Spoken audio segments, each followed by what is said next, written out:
UPSC का result आ गया है और ऑल इंडिया रैंक 91 पर मनु गर्ग जयपुर के हैं, उनका नंबर आया है। मनु, पहले तो आपको बधाई। ये बताइए क्या कहना चाहेंगे, क्योंकि 91 rank, all India topper, UPSC भी क्लियर करना, और शायद आपका इंटरव्यू में तो पहला ही अटेम्प्ट था। जी सर। सर धन्यवाद पहले तो आपकी शुभकामनाओं के लिए। मेरे खुद के लिए बहुत बड़ी बात है कि मेरी 91 रैंक आई। मतलब मैंने खुद इतनी उम्मीद नहीं रखी थी कि 91 रैंक आ जाएगी, और मुझे बहुत खुशी का अनुभव हो रहा है कि मेरी इतनी अच्छी रैंक आई है यूपीएससी में। जयपुर से आपने शुरुआत की थी अपनी पढ़ाई की, प्राइमरी वगैरह जो मिडिल क्लास है, उसके बाद जेएनयू दिल्ली तक पहुंचे, पीएचडी कर रहे हैं। जी सर, पहले मैंने अपनी स्कूलिंग सेंट जेवियर स्कूल से करी थी जयपुर में। फिर मैंने अपना कॉलेज हिंदू कॉलेज से किया था डीयू में। फिर मैंने मास्टर्स जेएनयू दिल्ली से किया है। अभी मैं करंटली पीएचडी कर रहा हूँ साउथ एशियन सेंटर में जेएनयू में ही। और ये किस सब्जेक्ट में?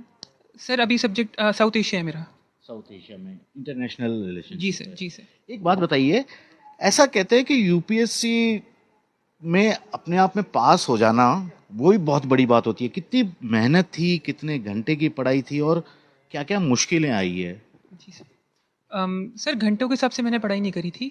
मैंने टॉपिक के हिसाब से पढ़ाई करी थी कि मैं टॉपिक चूज़ करता था और उस टॉपिक को कंप्लीट करने में जितना भी टाइम लगता था उतना टाइम लगता था। उसमें मैं फिर टाइम नहीं देखा करता था। और सर इसमें बहुत सारी मुश्किलें तो आई हैं। जैसे लास्ट ईयर मेरा सिलेक्शन नहीं हुआ था।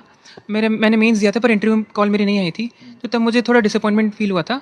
पर उसके बाद भी मैंने कंटिन्यू किया मेरी फैमिली के सपोर्ट से, और आज मैं मेरी 91 रैंक आई है। और अब इसके बाद आगे की क्या कुछ सोचा है आपने? परिवार वालों से बातचीत की है? और उससे भी पहला एक सवाल मैं जानना चाहूँगा, जब आपको पता लगा आज जैसे ही दोपहर को रिजल्ट आया, पहला आपका क्या सोचना था? किसने आपको बताया, या किस तरह से उसे सेलिब्रेट यहाँ पर किया गया बाद में? सर सेलिब्रेट पूरा ड्रम ड्रम मंगाया गया था, और सब लोगों ने बहुत बधाइयाँ दी, आसपास के लोग, मेरे शुभचिंतकों ने। तो मुझे काफ़ी अच्छा महसूस हुआ। उस टाइम से लगातार अभी तक बधाइयाँ आया जा रही है, और बस मैं उसको महसूस कर रहा हूँ अभी। और दूसरा सवाल ये था कि अब आगे क्या? सर आगे के लिए मैंने सोचा है कि मैं एक अच्छा सिविल सर्वेंट बन सकूं। मैं दूसरे लोगों जो मेरी तरह हैं, जिनको परेशानी है या फिर कुछ चुनौतियों का सामना करना पड़ता है, मैं उनके लिए एक प्रेरणा साबित हो सकूं। साथ ही मैं हेल्थ और एजुकेशन, जो मेरे दो दिल के करीब सेक्टर्स हैं, उनमें काम कर पाऊँ। और इसके लिए क्या आपने पहले से ही अपने पेरेंट्स से या गाइड से बात करी कि किस तरह से इस गोल को अचीव करना है? क्योंकि ऐसा कहते हैं जो भी पढ़ाई में अगर आपको आगे बढ़ना है तो गोल सेट करके आगे बढ़ना होगा। तो आपने ऑलमोस्ट यूपीएससी का तक का गोल क्लियर कर लिया है। अब सीधा रैंकिंग के बाद आपका जॉब के लिए है। जी सर, मैंने ये सब टारगेट्स डिसाइड करे थे। जो लोग पहले सेलेक्ट हो चुके हैं, जो विजुअली इम्पेयर्ड भी हैं, मैंने उनसे बात करी थी, उनसे मार्गदर्शन लिया कि उन्होंने ऐसा क्या किया था जो मैं भी अपनी जर्नी में ला सकूं और सेलेक्ट हो सकूं। तो उस गाइडेंस ने मुझे बहुत हेल्प किया था मेरी एक वो जो जनरल लोग होते हैं वो तो किताब, कॉपी, टीवी, सोशल मीडिया कुछ भी देख के पढ़ लेते हैं, ये तो आप भी मान सकते हैं। आपके लिए कितना मुश्किल रहा? और अब आप क्या एक मैसेज यंग जनरेशन को देने की अपनी ओर से कोशिश कर रहे वाले हैं? सर मैं मानता हूँ कि आज के टाइम पे टेक्नोलॉजी इतनी एडवांस हो चुकी है कि उसने पूरी जो चीज़ होती है उसको लेवल प्लेइंग फील्ड बना दिया है। तो मैं अपने आप को कुछ कम नहीं मानता कि मेरे पास कुछ एक्सेस कम है सोशल मीडिया का। मैं सारे सोशल मीडिया पे एक्टिव था, साथ ही मेरे पास सारे रिसोर्स मैं एक्सेस कर सकता था। सॉफ्टवेयर्स और फ़ोन इतना आगे बढ़ चुका है कि मुझे नहीं लगता कि वो कमी रह चुकी है आज के ज़माने में। ठीक है, ये हैं मनु गर्ग। अब इनके पेरेंट्स, परिवार, दादाजी सब यहाँ पर आपको मौजूद मिलेंगे। आपने नाना जी, बैठो आप। नाना जी आप ये बात बताइए, मनु अब तो बड़े साहब बन गए, बनने वाले हैं, क्या कहना चाहेंगे? कितनी मेहनत की है इन्होंने? हाँ, इसने शुरू से ही मेहनत की। सेंट जेवियर में टॉपर रहा ये 12वीं तक। यहाँ तक कि उनके फादर थे भी, वो भी 5000 की भीड़ के अंदर खड़े होकर कहा कि मेरा लड़का ऐसा है कि मनु, जब मैं भी 95% मार्क्स नहीं ला सकता इलेक्ट्रॉनिक्स, और इसने 95% मार्क्स कंप्यूटर के अंदर लेके आया। फिर उन्होंने टेलीफोन कर सेंट स्टीफन कॉलेज में दिल्ली में करवाया, वहाँ नहीं हुआ। फिर सामने ही हिंदू कॉलेज था, वहाँ पर एडमिशन हो गया। वहाँ सेकंड टॉपर रहा 4 साल तक।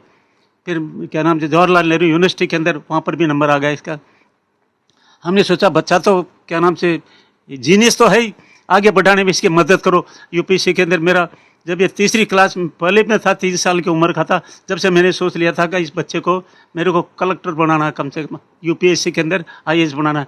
ये मेरे को कोई चैलेंज मिला था इसके ग्रैंडफादर से कि क्या इसको कलेक्टर बनाएगी, क्या इसके माँ ने ये कहा था। तब भी मैंने सोच रहा था, मैंने किसी को नहीं कही ये बात। आज ये बात डिस्क्लोज कर रहा हूँ, इसका हो गया। इसलिए मेरे उसरों से सोच लिया था कि इस बच्चे को हो न हो, कैसे भी हो। तो मेरा कहने का कुल तात्पर्य ये है, गरीब का बच्चा भी अगर विल पावर तगड़ी हो, उसकी क्या नाम से स्ट्रांग विल पावर हो, और ऊपर वाले की मदद हो, ऊपर वाले की मदद है, बिकॉज आई परफॉर्म मेडिटेशन, तो अपने आप नंबर आ जाएगा। एक चीज और बताइए, आपने तो दुनिया देखी है, हाँ। किस तरह का कलेक्टर, क्या काम मनु से आप उम्मीद करते हैं कि अगर कलेक्टर बन जाते हैं, अच्छी जगह पहले पोस्टिंग मिल जाती है, सबसे पहले क्या काम मनु से आप चाहते हैं जो आम जनता के लिए होना चाहिए? क्योंकि आप रोज देख रहे हैं, हर जगह देख रहे हैं, दुनिया भी देखी हुई है आपने। मैं ये चाहता हूँ कि जितनी इंसानियत है उसकी सच्चे माने में खिदमत होनी चाहिए इसके मनुष्य के मन में, और इसके शरीर के द्वारा ये कार्य होना, ये मैसेज जाना चाहिए इसके द्वारा कि खाली पैसा तो सारी दुनिया ही कमाती है, सब कहते हैं मेहमानदार और बेईमानी करते हैं नीचे से ऊपर तक। हम ये चाहते हैं कि मानव कल्याण के लिए इस शरीर का पूरा फुल यूटिलाइजेशन होना चाहिए, मैं ये चाहता हूँ। मनु, नाना जी ने बहुत सारी उम्मीदें रखी है, क्या एश्योरेंस देंगे आज इस वक्त? सर मैं तो ये कहना चाहूँगा कि जितना मेरे बन पड़ेगा मैं उतना पूरा प्रयास करूँगा कि उनकी उम्मीदों पे खड़ा उतर सकूँ। ठीक है, मनु है, नाना है।